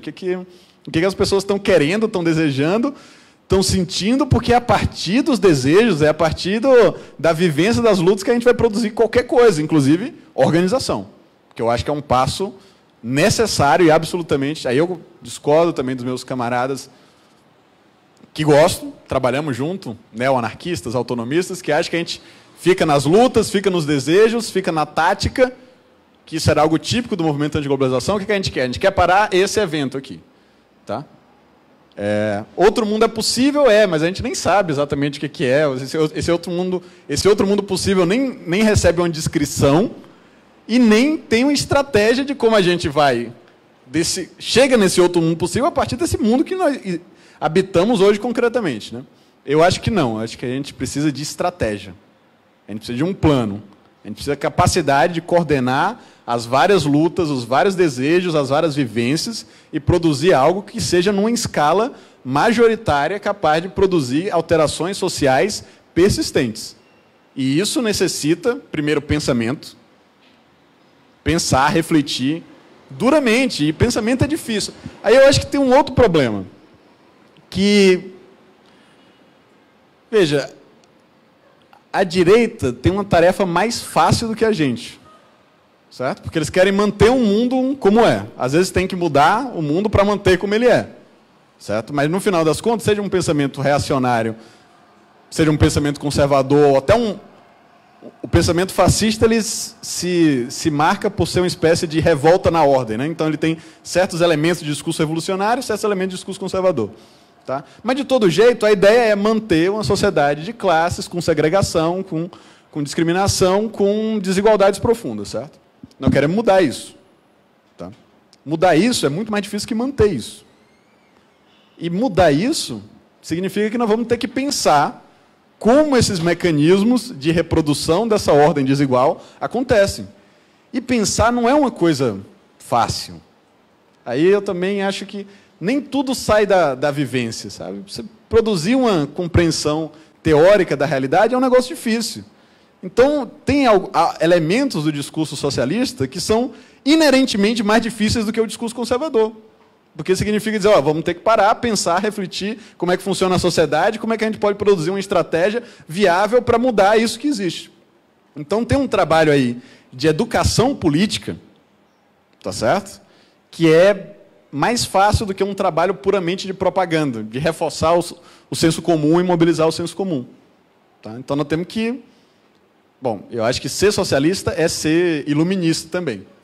Tá? Então, nós estamos trabalhando por uma visão mais racional de mundo, menos preconceituosa, né, que possa pensar duramente a realidade. Tá? Então, eu acho que... E, às vezes, para pensar a realidade, nós temos que produzir conceito, e, às vezes, conceitos exigem linguagens mais difíceis, e isso daí envolve um processo de educação política. Tá? E o terceiro ponto é que eu acho que também não nos cabe ser derrotista demais, né? Porque eu acho que tem muito povo na esquerda. Não é verdade de que a direita é hegemônica no povo brasileiro. Tá? A direita não ganhou com a maioria esmagadora as últimas eleições. E, na verdade, quanto mais baixo na escala, né, de classe social, mais fraco foi o desempenho da direita. Perdão. Será que foi um ato falho isso? Não sei. Mas a verdade é que tem muita gente organizada em movimento popular, certo? Tem muita gente da classe trabalhadora que rejeita um discurso populista reacionário. Acho que a gente tem que trabalhar mais a nossa linguagem, a nossa capacidade comunicacional, inclusive a nossa capacidade técnica, porque um problema que a gente tem é que tem pouca gente que faz comunicação de massas de um viés de esquerda, ou socialista. E por isso que é tão importante que o canal Tese 11 esteja quase com 100 mil assinaturas hoje. Então, se vocês não assinaram Tese 11, vocês têm que assinar. Então, não porque eu concorde com tudo que a Sabrina está fazendo, mas porque ela tem a capacidade de se conectar com as pessoas, comunicar com as pessoas, inclusive passar conceitos que são difíceis, sem fazer com que as pessoas se achem idiotas, que isso aí é também uma arrogância intelectual da esquerda, a arrogância tanto moral quanto intelectual da esquerda, é muito prejudicial. Né? Você não entendeu o que eu estou falando, então você é um idiota, um alienado, não é meu trabalho educar você, vai embora. Eu acho que, nesse sentido, nos últimos anos, a direita tem sido mais generosa com as pessoas que não estão entendendo. Você não está entendendo, então deixa que eu te explico aqui da minha maneira. Certo? Então, fazer trabalho de organização, isso é um trabalho, exige horas de trabalho. Quanto tempo você passa fazendo os vídeos? 20 horas semanais. Entendeu? Então, isso exige dedicação. A gente precisa de pessoas que sejam capazes, tenham habilidade técnica, tenham um dom, eu acho que também tem elementos de habilidade mesmo, e fazer esse trabalho. Tá. Bom, Ana Maria, a relação da esquerda internacional com os movimentos comunitários. Isso é uma coisa que a gente falava muito no movimento antiglobalização, mal chamado movimento antiglobalização, altermundialismo talvez seja melhor, é que a gente precisava pensar globalmente e agir localmente. Né? Acho que isso ainda é válido também. Eu acho que as novas formas de vida, os novos arranjos sociais, as novas formas de produzir nossos vínculos vão aparecer dessas experiências em escala local, onde as pessoas habitam e como elas levam a vida delas. Né? No entanto, eu tem uma reflexão também de que isso não é o bastante. Não é o bastante. Acho que uma coisa que... Essa reflexão que vem também do movimento de globalização, o último livro da Naomi Klein, eu me identifiquei de cara, porque o título do livro significa não é o bastante. Já está traduzido para o português. Então, o movimento de globalização era muito um grito de não, uma recusa, uma negatividade, né, a resistência. E eu acho que não é o bastante, nós temos que ter um programa. E um programa que seja aplicável em escala. E que possa mudar as coisas numa larga escala. E por que eu acho isso? Porque se nós não tivermos isso, não é nem porque eu acho que as evoluções genuínas acontecem em pequeno. Tá? Mas se nós não tivermos um programa viável, que as pessoas possam, inclusive, serem convencidas disso, o que vai acontecer é que a direita vai tomar o poder e vai passar o trator em cima das nossas pequenas experiências locais. Elas não vão sobreviver. Tá? Então, você imagina, por exemplo, uma coisa como... Bom, para mim é uma grande referência o que foi o governo do Salvador Allende no Chile. Tá?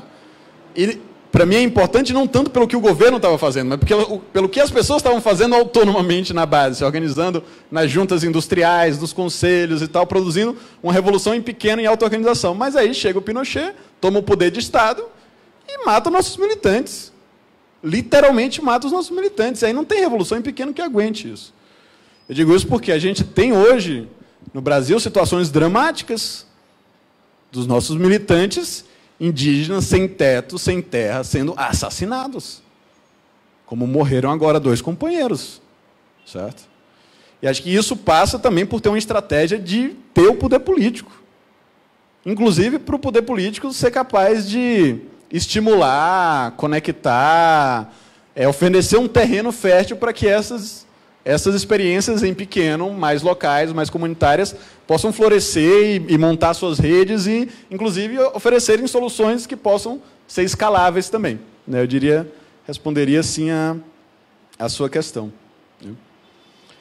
Como mudar a consciência? Eu acho que... Também, às vezes, os processos de mudança de consciência são muito rápidos. Né? E esses eventos da França nos ajudam a pensar nisso daí também. Porque são pessoas normais, uns pais de família, não são militantes de esquerda que estão na rua. Certo? Eles se indignaram, em parte porque teve um aumento da gasolina, que foi o que deflagrou, né, o estopim. Mas o que eles dizem é que não está dando para fechar o mês. Nós não estamos conseguindo dar conta. São as questões materiais. Isso é algo. Uma hora isso explode, né? E, às vezes é aquela gota d'água que era o necessário para transbordar. Eu não sei nem se essa analogia é boa, mas bom, vocês entendem. Quando as coisas estão piorando gradativamente, de repente aparece alguma coisa falando, agora não dá mais. E aí todo mundo vai para a rua. E as pessoas não foram para a rua porque elas são revolucionárias, porque elas são de esquerda, porque elas são socialistas, elas foram para a rua porque não dá mais. Tá certo? Mas na rua elas têm aprendido muitas coisas. Primeiro, têm aprendido como é que a polícia trata os manifestantes, né, que é uma vivência bastante saudável de se ter. Né? Então, uma hora você está lá preocupado como é que você vai encher seu carro, outra hora você está tirando a calçada para jogar numa unidade da polícia que está vindo ali te descer o cacete. Né? Mas você vai aprender também como você se organiza na rua, como você faz conexões, como você monta um protesto, tá certo? E a partir daí, a consciência muda muito rapidamente. Tá? Então, acho que uma parte do problema da consciência tem a ver com a prática, como é que a gente aproveita momentos de engajamento das pessoas para, a partir daí, criticar as formas de vida, as concepções de sociedade. E acho também que a gente tem que disputar a hegemonia. E a Sabrina é uma gramsciana, né? Portanto, uma marxista cultural. Tá. E isso significa fazer comunicação também, mas saber encontrar quais são os pontos do senso comum que ressoam com visões de transformação. Certo? Porque, na verdade, o senso comum das pessoas é confuso, é incoerente. Elas acreditam em coisas contraditórias e a gente tem que pegar elementos do senso comum que apontam para visões mais progressistas, mais emancipatórias e trabalhar com eles. Desculpa, me estendi demais, pessoal. Valeu. Melhor fazer Eu e o microfone não somos amigos. Eu vou fazer o seguinte, eu vou dar uma respondida básica, depois eu queria apresentar rapidinho Giovanni, que está aqui, que escreve para Jacobin Itália, para ele dar uma palavrinha. Mas, respondendo o Ademir, eu acho que o Vitor contemplou algumas coisas, mas uma dificuldade que a esquerda tem de falar a linguagem do povo, que existe, é tanto essa questão da vanguarda, de pensar que o desenvolvimento intelectual ficaria na academia e que seria suficiente, uma vanguarda pegaria aquela informação e aí traduziria somente em forma de agitação, e aí juntaria aquela galera toda e depois o conhecimento volta para a vanguarda. Então, em vez de a gente pensar vários focos de pensamento, de ideias diferentes, dos rumos que o movimento tem que tomar, a gente está ainda muito focado em algumas pessoas que tomam as decisões, e geralmente são as pessoas que depois influenciam, participam do processo político eleitoral. E isso é realmente uma questão que precisa mudar claramente. Outra questão é que, nos métodos de comunicação, a esquerda ainda vê muita coisa da comunicação do século XXI como sendo inerentemente burguesa, então rejeita, e aí não se aproveita dessas ferramentas. E a maior coisa que a gente viu isso foi a questão do WhatsApp, né? Eu estou no YouTube, eu falei do YouTube também, mas o WhatsApp é onde a gente vê. Você vê vários grupinhos de militância, né? Você tem os grupos, o grupo da militância não sei onde, do partido, do coletivo tal, mas a gente nunca está nos outros, porque a gente não fura bolha. Não sabe usar as ferramentas. E a direita, lógico, de uma forma também corrupta, soube aproveitar as ferramentas melhor que a gente. Então, é algo para a gente estar bem atrelado ao papel da tecnologia na forma de estar comunicando com o povo, porque você pode até ter a linguagem correta, mas se você não tiver a ferramenta também, talvez não faça tanta diferença. A terceira questão sobre isso é justamente sobre, provavelmente, a razão pela qual você foi demitido. Não é valorizado nada que produz conhecimento a longo prazo, justamente porque esse conhecimento pode acabar sendo crítico, radical e subversivo de alguma maneira. Então, você está trabalhando com filosofia e sociologia para crianças, é algo em que você está plantando uma cultura de criticidade, de pensar o mundo e questionar e ver, olha, existem várias maneiras. Bem e mal, às vezes, não é só aquilo que você aprendeu na escola dominical na igreja. Existem vários sentidos disso.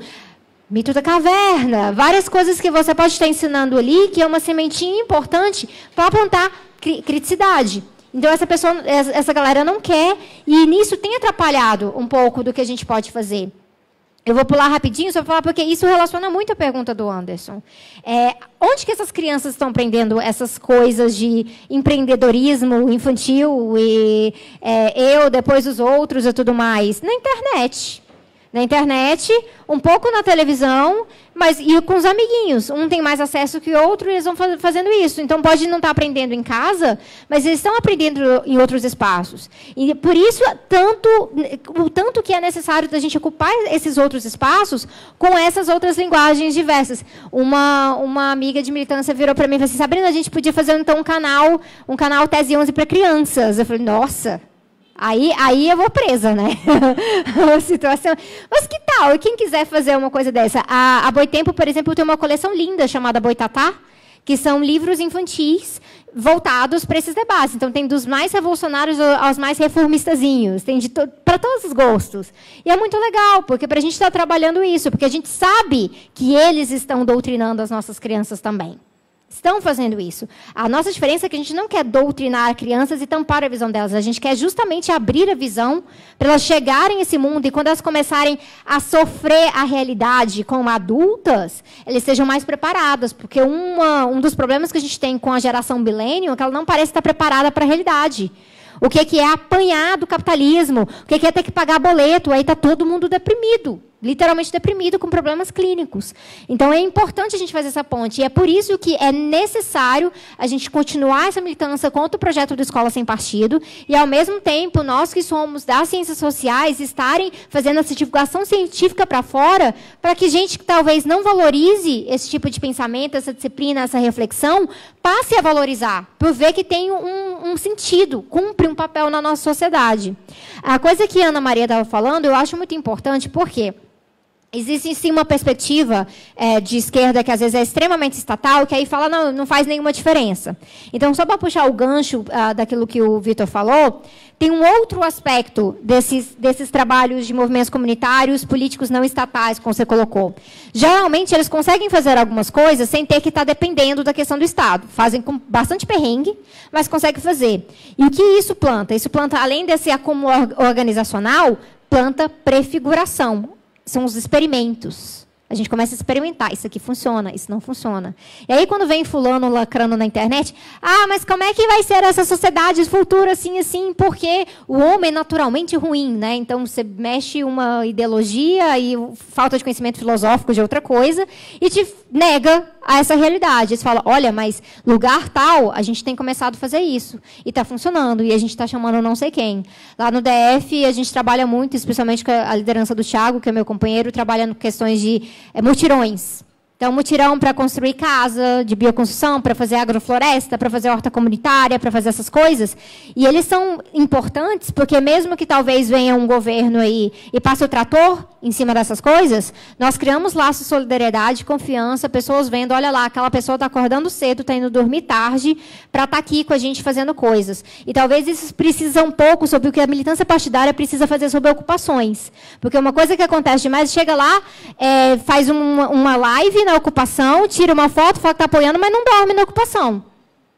Não faz o trabalho grosso da ocupação. Eu acho que isso é uma das razões que muitas pessoas, esses jovens, essa nova militância dessas ocupações das escolas e reitorias, têm uma certa desconfiança. Essa desconfiança ela é válida. Ela não é algo para a gente simplesmente jogar fora e falar, não, é porque eles absorveram a ideologia antipartido que levou às ruas e que a direita promoveu, fingindo que eles também não eram partidários.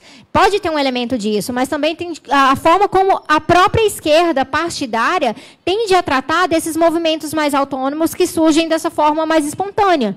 Será que não estão chegando de uma forma paternalista? Chegamos aqui, então agora a gente sabe o que vai fazer, a gente vai dirigir vocês e a gente vai contar no Facebook que o movimento é nosso. Tem essa desconfiança porque isso acontece de verdade. Então, essa prática precisa acabar. É necessário, muitas vezes, e o Thiago fala isso muito, chegar nos espaços com uma mentalidade servidora. Chegar numa ocupação, chegar num gilet jaune e ver que a gente trouxe água para vocês. É isso aqui. Como é que eu posso servir a esses objetivos e, a partir, a gente começar a formar sínteses? Em vez de fazer o clássico que virou isso. É ir lá, tirar foto e realmente se apropriar depois subir num carro de som, uma vanguarda subindo... Gente, eu detesto carro de som. Subir no carro de som e lá falar do carro de som. Realmente isso tem que acontecer. E o pessoal que construiu tudo lá embaixo continua lá embaixo. Então, é um desses dilemas. Eu acho que fecha mais ou menos assim. Eu queria passar a palavra bem rapidinho para o Giovanni, só para ele se apresentar.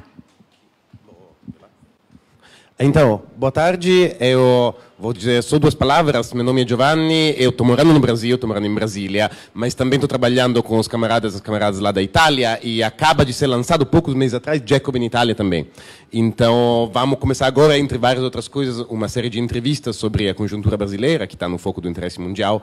Então, eu vou ser meio o correspondente, ou um dos correspondentes do Brasil. Eu estou aqui só para ouvir, não só porque sou eu, mas porque a minha esquerda é aquela que precisa ouvir. Você falou da África do Sul, mas vocês não têm ideia o quão bagunçado uma esquerda pode ser. Jacobin Itália foi lançado há algum tempo atrás, por poucos meses, e já saiu com um número muito alto de inscrições, 1.500 inscrições em poucas semanas, então que é muito para a Itália. E saiu o primeiro número impresso, cujo título é Como é viver num país sem esquerda.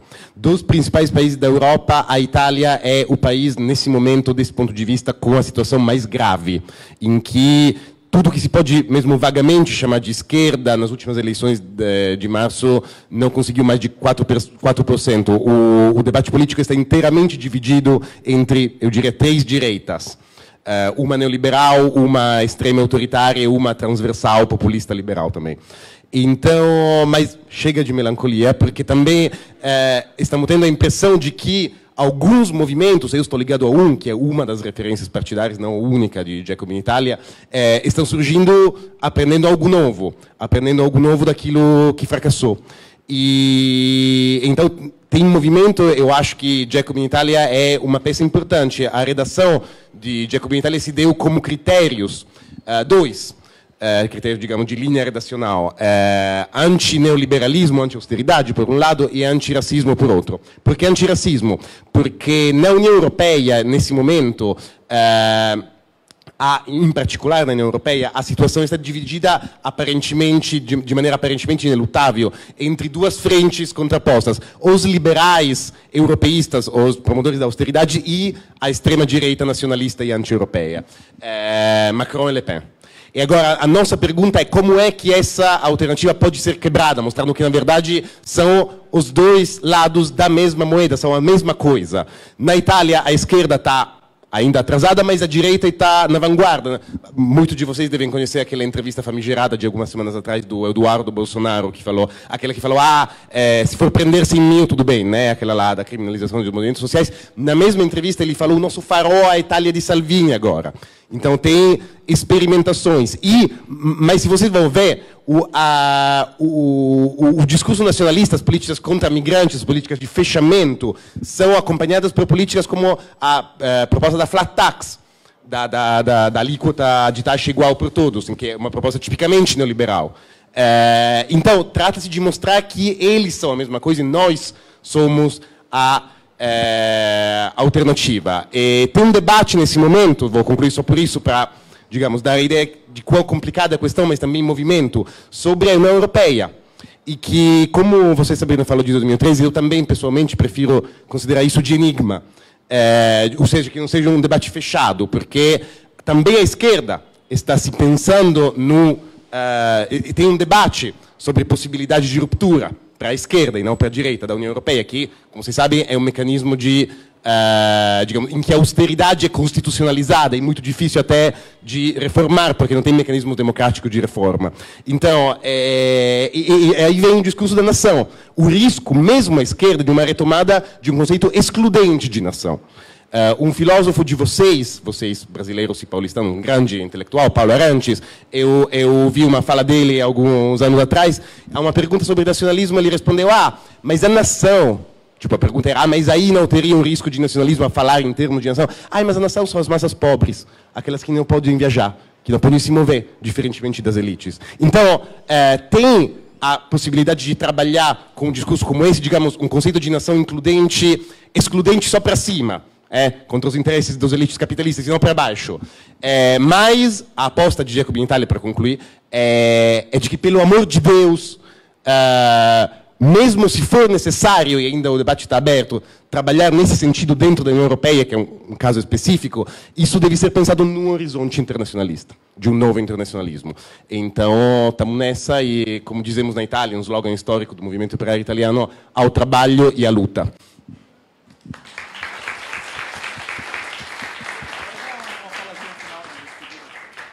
O Vitor falou para eu dar uma falazinha final, assim, para fechar, mas é isso praticamente, pessoal. Eu estou muito feliz com essa quantidade de pessoas aqui numa terça-feira à tarde. A gente está com algumas cópias aqui para quem quiser dar uma olhada na revista, porque, modéstia à parte, a nossa revista é muito bonita. Se tem uma coisa que a gente gosta de apropriar, é realmente de estética. Coisas muito bonitas, porque a classe trabalhadora adora coisas bonitas. Essa esquerda que acha que a classe trabalhadora gosta de tudo, assim, preto e branco, xerocado, né, num papelzinho qualquer, não está com nada. É isso aqui o futuro, tá bom? Então, quem quiser dar uma olhada, a revista está aqui. E assim que a gente tiver as questões do lançamento, de assinatura e tudo mais, pode deixar que eu vou estar avisando nas minhas redes, Autonomia Literária, Tapera, Vitor, a gente vai estar mantendo todo mundo informado. E muito obrigada novamente pela presença de vocês. A gente vai ter que sair. Vocês podem ficar, vai ter um evento super legal da Boitempo, inclusive eu participei dessa série de eventos da Boitempo sobre Marx-Ecologia, e hoje sobre ficção científica, né? Isso, e além de tudo, estamos fazendo uma venda de camisetas aqui fora, um pessoal aí de camisetas também progressistas.